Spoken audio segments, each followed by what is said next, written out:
ये 9th class आपको हमने बेटा में एक तो है लेसन को 2 पार्ट में करा दिया था। अभी इसका लास्ट पार्ट बाकी है, 3rd पार्ट। तो फर्स्ट और सेकंड में हमने आपको बताया कैसे श्रीश भागवत नाम का एक स्टूडेंट है जो एक म्यूज़िक स्कूल में आता है और फिर वो वहाँ सीखना शुरू करता है, लेकिन कुछ महीने ही वो आ पाता है कि उसके फादर की डेथ के बाद वो आ नहीं पाता है। और फिर एक दिन वो अचानक आता है। लेखक उसको प्रोग्राम में हिस्सा लेने देना नहीं चाहता था, लेकिन तब भी वो बहुत रिक्वेस्ट करता है तो स्टूडेंट को अपने चांस दे देता है उसका सर, लेकिन उसको पहला प्रोग्राम देता है ताकि वो कोई गड़बड़ करे तो उसके स्कूल का नाम ख़राब नहीं हो। और फिर किस तरह से वो इतना अच्छा परफॉर्म करता है कि लेखक हैरान हो जाता है। उसे ये समझ नहीं आता है कि क्या ये वही बच्चा है जो जस्ट अभी 3 मंथ्स बिफोर ही उसके पास सीखने आया था, पढ़ने आया था।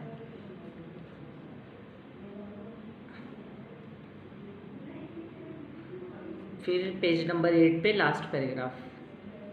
त्याप्रमाणे मी परवानगी दिली आणि श्रीश वाजू लागला। श्रीश कार्यक्रम करण्यात मुरलेला एखाद्या वादकाप्रमाणे वाजत होता। भाई श्रीश को मैंने जब ये प्रोग्राम दिया और जैसे ही उसने परफॉर्म करना शुरू किया तो बिल्कुल इस तरह से जैसे बहुत ही एक्सपर्ट म्यूजिशियन होता है, बहुत ही सीखा हुआ स्टूडेंट म्यूजिशियन होता है, इस तरह से परफॉर्म कर रहा था। मुझे अपने कानों पर, अपनी आंखों पर यकीन नहीं आ रहा था कि एक 10 से 12 साल की एज का बच्चा इतना बढ़िया परफॉर्म कर सकता है, एक एक्सपर्ट की तरह कर सकता है। इतके शिकला तरी कुठे याचाच मी विचार करत होतो आणि त्याहीपेक्षा मला मुख्य प्रश्न असा पडला होता की नवीन शिकायला लागलेला मुलगा इतके उत्कृष्ट वाजवतो तर जुने मुरलेले विद्यार्थी किती छान वाजवत असतील असेच बाहेरच्या लोक म्हणत असणार। तब मैं हैरान था और एक ही सवाल मेरे सामने था कि ये इतना अच्छा सीखा कहाँ से है, क्योंकि मेरे पास तो बस ये अभी 3 महीने ही सीखा था। और फिर मुझे एक और ख़्याल बार बार आ रहा था कि लोग क्या सोचेंगे सुनने वाले कि जब जो अभी नया, क्योंकि उसने शुरू होने से पहले कहा था ना कि ये नया आर्टिस्ट है, इसलिए अगर इससे कोई गलती हो जाए तो आप इस समझ के कि ये एक नया कलाकार है, इस बात को इग्नोर कर देना। इसलिए उसको अब ख्याल आ रहा था कि भाई क्या है कि अगर वो नया ऐसा परफॉर्म कर रहा है तो लोग सोचेंगे जो पुराने मेरे पास स्टूडेंट्स हैं, जो एक्सपर्ट्स हैं, वो कितना बढ़िया परफॉर्म करेंगे। असेच बाहेरचे लोक म्हणत असणार। तेव्हा याच्यानंतर वाजायला कोणाला बसावे। टाळ्यांच्या कडकडाटाने मी भानावर आलो। भानावर येणे एक मुहावरा है, होश में आना, यानी जैसे हम कभी खो जाते हैं ख्यालों में, जाग रहे होते हैं लेकिन खो जाते हैं ख्यालों में, और फिर कोई आवाज़ दे या कोई बात और हम फिर से सेंस में आ जाएं तो उसे मराठी में भानावर येणे कहते हैं। तब मुझे समझ नहीं आ रहा था कि अब मैं इसके बाद किसको भेजूं बजाने के लिए जो इससे अच्छा बजाए। ये सोचकर जैसे ही तालियां बजी उसका परफॉर्मेंस ख़त्म होने के बाद मैं फ़ौरन अलर्ट हो गया, होश में आ गया। श्रीश आता आला व त्याने माझ्या पायावर डोके ठेवले। मी त्याला उठवत विचारले, श्रीश। श्रीश मेरे करीब आया, नज़दीक आया और आते ही उसने अपने सिर को मेरे पैरों पर रख दिया। मैंने उसे उठाया अपने करीब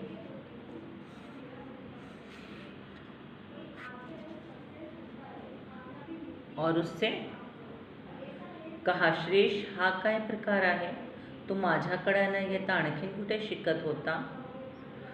भाई मैंने उससे डायरेक्ट क्वेश्चन किया कि श्रीश ये क्या माजरा है, क्या बात है, क्या तुम मेरे पास नहीं आ रहे थे तो कहीं और भी सीखने जा रहे थे। डोळे पुशीत श्रीश म्हणाला, सर काही भलता शंका, मैं तुम्हाला सर्व सविस्तर सांग। तब श्रीश ने कहा कि सर ये आपको बेकार का डाउट हो रहा है, शक हो रहा है, ऐसी कोई बात नहीं। चलिए मैं आपको इन डिटेल सब कुछ बता देता हूँ, डिटेल में समझा देता हूँ। ज्या दिवशी मी तुमच्याकडे फी व चिठ्ठी पाठवली त्याच रात्री नाना वारले। मला धक्काच बसला। यहाँ एक और मुहावरा आ रहा है, धक्का बसने, पहले भी ये आ चुका है और इसका मतलब होता है किसी तरह का सदमा होना, शौक लगना, ठीक है। उसने कहा कि भाई जिस दिन मैंने आपको लेटर और आपकी फ़ी भेजी थी, उसी दिन मेरे पिता, उसी रात मेरे पिता गुज़र गए। इसका मुझे बहुत ही सदमा पहुंचा, मेरे पिता के गुज़र जाने का मुझे काफ़ी सदमा हुआ। ज्यांच्यासाठी शिकत होतो तेच गेल्यावर कशाला आता शिका, म्हणून मी व्हायलिनला हात लावायचा नहीं असे ठरवले। तब मैंने सोचा भाई मैं जिनके लिए सीखता था, मैं जिनके लिए ये सब कुछ सीख रहा था म्यूज़िक, जब वही मेरे पिता नहीं रहे तो अब मैं किसके लिए बजाऊं, अब मैं किसके लिए सीखूं म्यूज़िक। इसलिए मैंने फैसला कर लिया था कि मैं म्युझिक नहीं सीखूंगा, वायलिन को हात भी नहीं लगाऊंगा। मला कदाचित माहिती असेल किंवा नसेल, माझे नाना एका वेळी उत्कृष्ट गवई होते। शायद आप जानते हैं या नहीं जानते हैं, लेकिन मेरे पिता अपने ज़माने के एक बहुत ही बेहतरीन गाने वाले थे, बहुत ही बेहतरीन कलाकार थे। गवई यानी सिंगर।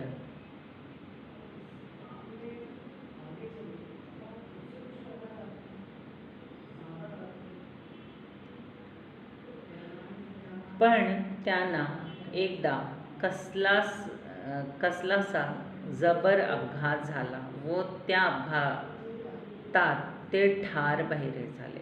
लेकिन उन्हें किसी तरह से एक एक्सीडेंट हो गया। अपघात शब्द आया है, अपघात का मतलब होता है एक्सीडेंट। उनका एक एक्सीडेंट हो गया और इस एक्सीडेंट की वजह से वो कंप्लीटली ठार बहरे झाले, पूरी तरह से बहरे हो गए, यानी उन्हें सुनाई नहीं देने लगा। त्यांना काहीही ऐकू येत नसे, होठांच्या हालचालीवरून त्यांना काही शब्द समझत, उन्हें कुछ भी सुनाई नहीं पड़ता था, सिर्फ लिप्स रीडिंग से, लिप्स के चलने से वो कुछ शब्दों को समझ पाते थे। बहिरेपणाच्या इतर गैरसोयीपेक्षा संगीत सेवा अंतरली याच्यात नानांना धक्का बसला। भाई संगीत की उनकी जो एक शौक़ था, जो उनका पैशन था, बहरे हो जाने की वजह से उनका संगीत छूट गया, जिसका उन्हें बहुत ही सदमा था, बहुत ही दुख था इस बात का मेरे पिता को कि भाई एक्सीडेंट में उनके कान चले गए, सुनने की शक्ति चली गई है, और इसकी वजह से जो उनका म्यूज़िक था, जो उनका गाना था, वो सब भी बंद हो गया था, जिसकी वजह से वो काफ़ी सदमे में थे। शेवटी त्यांना मला काहीतरी वाद्य शिकण्यासाठी उद्युक्त केले। फिर उन्होंने मुझे कहा कि मुझे कोई म्यूज़िकल इंस्ट्रूमेंट बजाना सीख लेना चाहिए। कुणीतरी संगीत शास्त्रासाठी सतत धडपड करत असल्याचे पाहण्यात त्यांना अमाप सौख्य मिलत होते। भाई उन्हें ये देखकर कि मैं म्यूज़िक सीखने के लिए कितनी मेहनत कर रहा हूँ, इससे वो बहुत ही ज़्यादा खुश हुआ करते थे, उन्हें बहुत ही ज़्यादा हैप्पीनेस मिला करती थी। यहाँ पर आया आपके लिए सौख्य मिळत होते, यानी बहुत ज़्यादा खुशी मिल रही थी। म्हणूनच ते रोज़ माझ्याबरोबर इथे येत होते, इसलिए वो मेरे साथ रोज़ाना आते थे, पण त्यांना ऐकू काहीच येत नव्हते। त्यामुळे मला वारंवार खेद व्हायचा की मी वाजवण्यात कितीतरी प्रगती व कौशल्य दाखवले तरी माझे नाना काही ते ऐकू शकत नाही, या विचाराने मला नानासमोर मोकळेपणा वाटत नव्हता।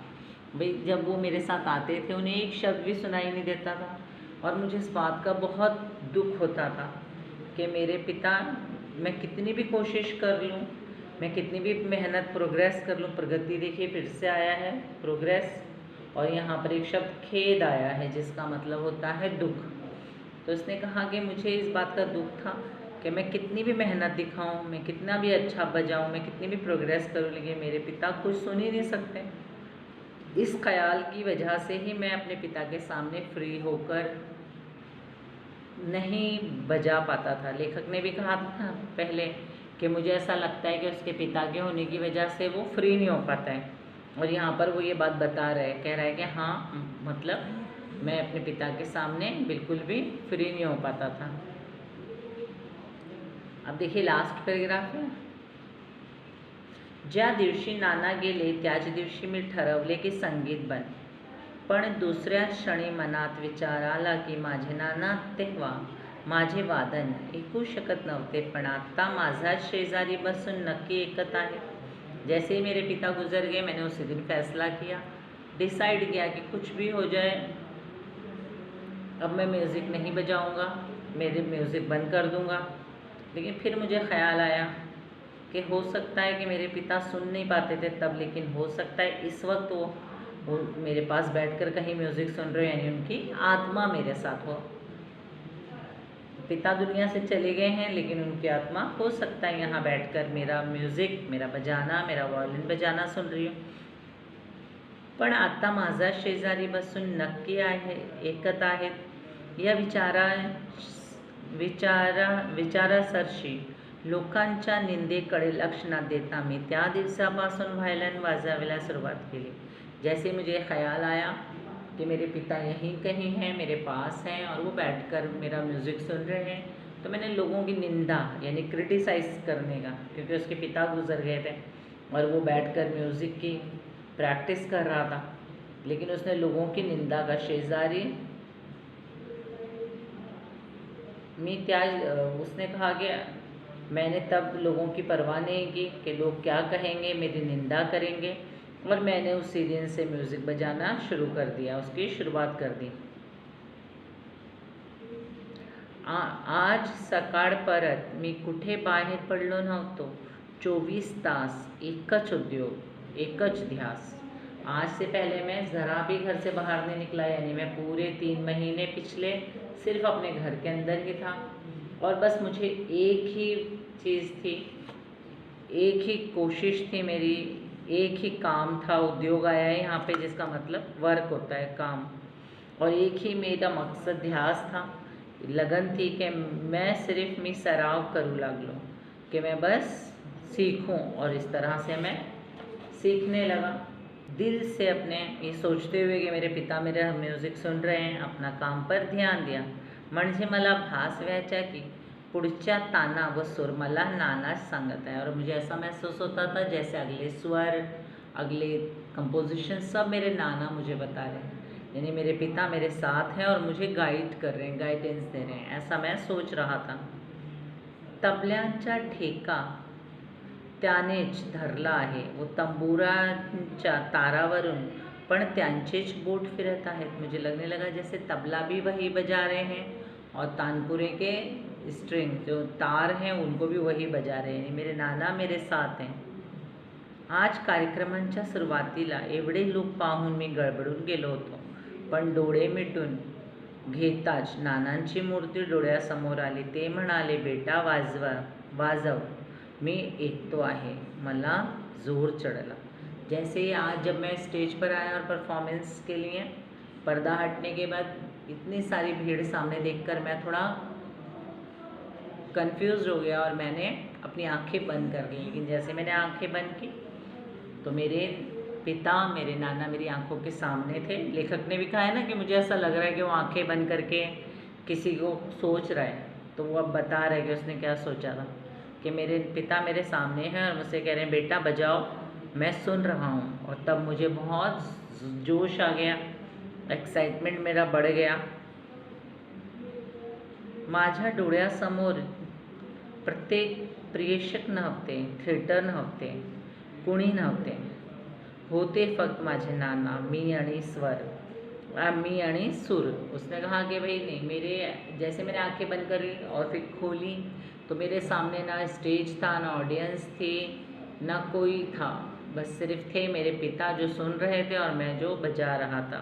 मैं, मेरे पिता और मेरे मेरे सुर, यानी जो मैं बजा रहा था, सरगम जो भी सारेगामा या जो भी उसकी सुर उसने उस दिन बजाए थे या राग बजाए थे। श्रीश गप्प बसला आणि मी काहीच बोलू शकत नव्हतो। लेखक कहता है कि श्रीश ये कहकर खामोश हो गया और मैं फिर एक शब्द भी नहीं बोल पाया, मुझसे कुछ बोला ही नहीं गया। तो यहाँ पर ये आपका पाठ खत्म हो रहा है।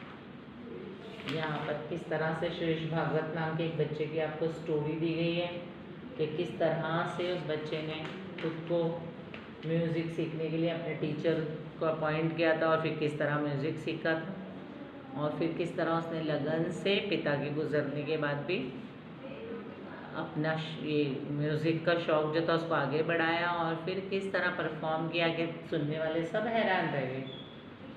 अब इसके लिए आपका नेक्स्ट पैसेज है उतारा क्रम 3 का। दूसरे दिवशी से लेके श्रीश पुन्हा म्हणाला था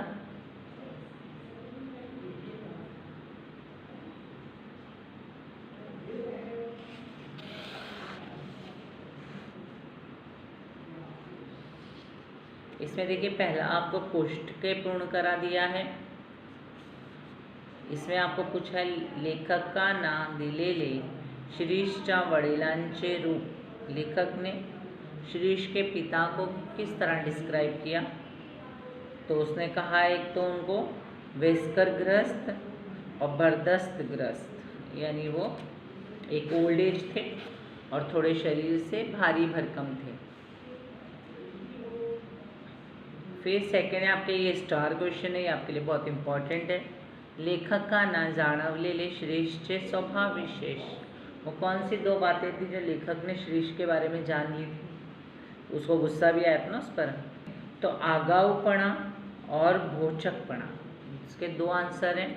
आगे आगे बोलने की नेचर और बीच बीच में बोलने की जो उसकी नेचर थी। लेखक ने कहा है ना, दो बातें मैंने श्रीष के नेचर में देखी थी कि जब भी मैं कोई क्वेश्चन करता था वही बीच में कूद कर आंसर देता था मेरी बात पूरी होने से पहले, जिस पे उसने कहा था कि मुझे उस पर बहुत गुस्सा भी आ रहा था।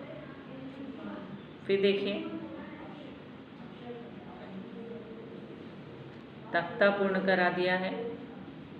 सुमारे 20 मिनिटे गुरुजी ने वायलिन वाजवला।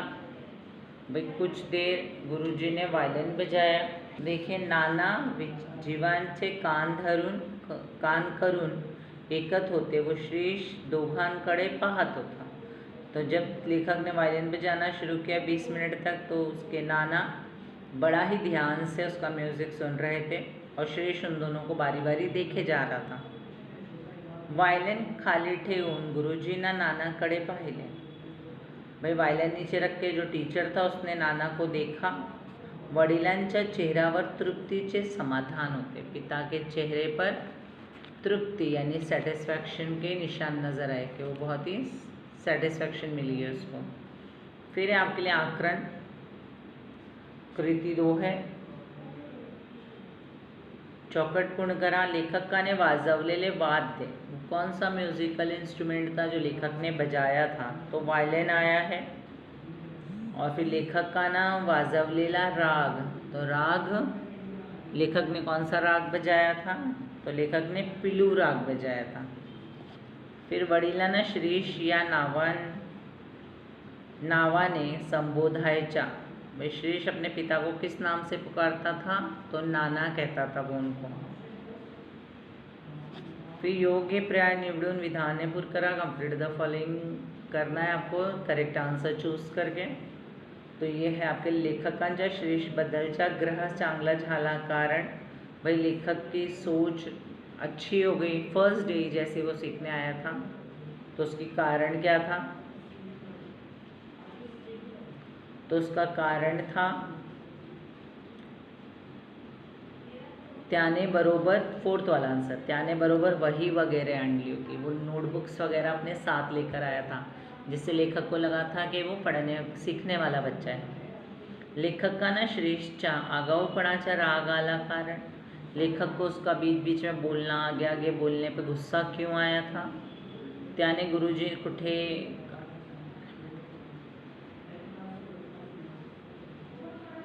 तो इसका आंसर आपके लिए सेकंड वाला है।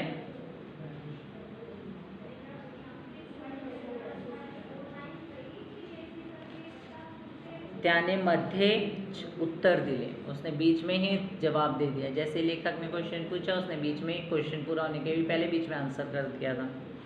फिर साखड़ी पूर्ण करा है। लेखकांची प्रथा और हेतु, तो ये आपको सेंटेंस आप टेक्स्ट बुक में देखिए कि लेखक का मकसद क्या होता था। प्रथा क्या थी कि वो आने वाले स्टूडेंट्स के सामने खुद वायलिन बजाता था कुछ देर, और मकसद क्या होता था ताकि स्टूडेंट्स को समझ में आ जाए कि उसको अच्छी तरह से काम करेगा तभी यहाँ पे टिक पाएगा। वायलिन हातात घेण्याआधी लेखकाने केलेला कृती। वायलिन हाथ में लेने के पहले लेखक ने क्या काम किया था?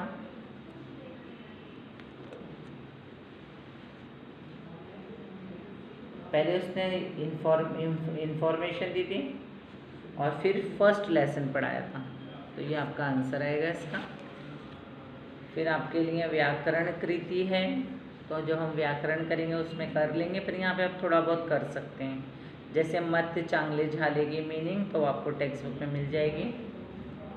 अवक्षर काढले नाही, मतलब एक शब्द भी बात नहीं की। ग्रह चांगलं झाला, मत चांगले झाले का मीनिंग आएगा जो आपके टेक्स्ट बुक में पैसेज में आया है। और आपके लिए अवक्षर काट लेना ही, मतलब एक अक्षर ना बोलता, एक शब्द भी नहीं बात की। कान देऊ एकले, यानी बहुत ध्यान से बात को सुनना, तो जीवाचा कान करून एकले। और चेहऱ्यावर आनंद दिसणे, तो तृप्तीचे समाधान। तो ये सारे इसके मीनिंग्स हैं जो आपको टेक्स्ट बुक के पैसेज से ढूंढने। इसके बाद है तख्ता पूर्ण करा।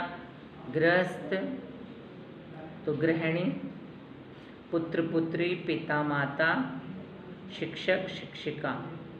इसके अलावा उतारा दोन जोड़ शब्द, तो एक है आड़ी पाड़ी और एक है पिता पुत्र। इसके बाद है नामादि कसांती योग्य विशेषण लिखा, तो एक के साथ में आपको कोई एक विशेषण लिखना है जो आपकी टेक्स्ट बुक में ही आया होगा। तो पहला यहाँ ऊपर से पहला धड़ा, फिर डैश स्वभाव, तो आगाऊ स्वभाव, गत प्राथमिक, एक गत और प्राथमिक माहिती। तो अभी आपको जितना काम बताया है बेटा में एक तो का वो आप कर सकते हैं, और साथ ही साथ आपको लेसन रीड करना है। जो बात समझ में नहीं आ रही है, जो क्वेश्चन समझ में नहीं आ रहे हैं, या कोई वर्ड्स की मीनिंग, कोई पैराग्राफ समझ में नहीं आ रहा, तो आप पूछ सकते हैं। आप इजीली से रीड करिए, इसके स्टोरी को समझिए, फिर पैसेजेस सॉल्व करिए, बैठ के होमवर्क करिए, अपने नोटबुक में लिखो इसको, उससे आपको बहुत अच्छी तरह से समझ में आएगा। तो इस तरह से ये आपके लिए आपका मराठी का एक लेसन यहाँ पे ख़त्म हो गया है। तो आप इसको अच्छी तरह पढ़ के समझ के, जो इसके स्टार क्वेश्चंस हैं उनको बहुत अच्छी तरह प्रैक्टिस करिए। स्कूल में ज़्यादा उनमें से आता है, जो आपकी टेक्स्ट बुक के पीछे है वहाँ से आता है। तो इस तरह से आप इस लेसन को अच्छी तरह से कर सकते हैं, और कोई भी प्रॉब्लम है तो आप व्हाट्सएप पर पूछ सकते हैं।